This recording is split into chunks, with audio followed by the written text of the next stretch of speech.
Τι είναι αυτό? Ένα σπουργίτη.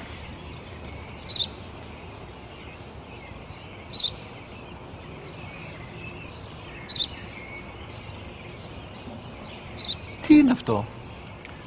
Μόλις τώρα στο πατέρα, σπουργίτη είναι.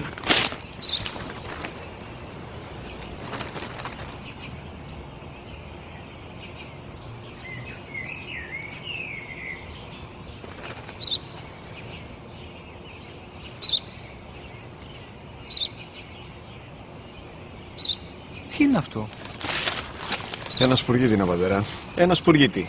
Σπου-γι-τι!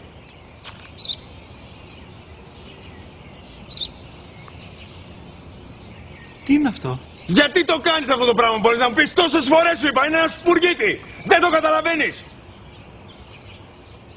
Πού πας?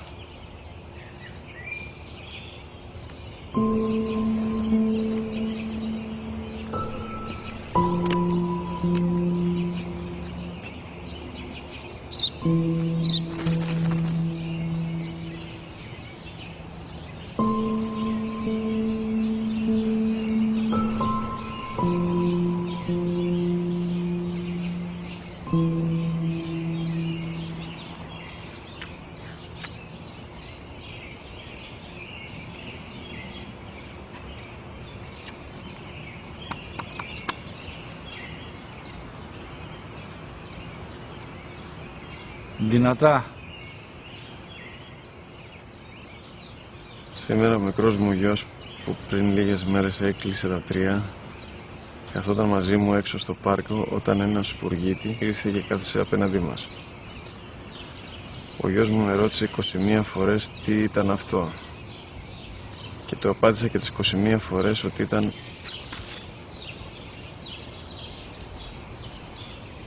ένα σπουργίτη.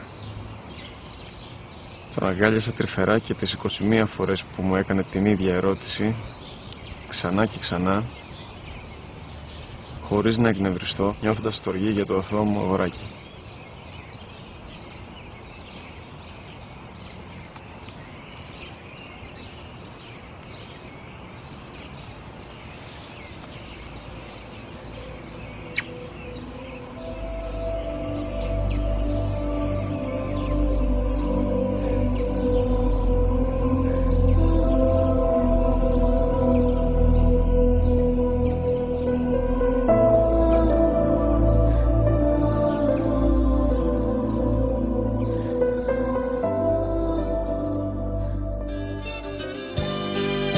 Esta música é uma homenagem à família sertaneja deste imenso Brasil.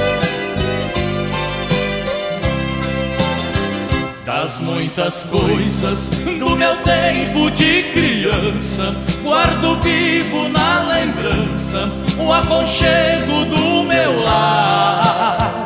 No fim da tarde, quando tudo se aquietava, a família se ajuntava no alpendre a conversar. Meus pais não tinham nem escola e nem dinheiro. Todo dia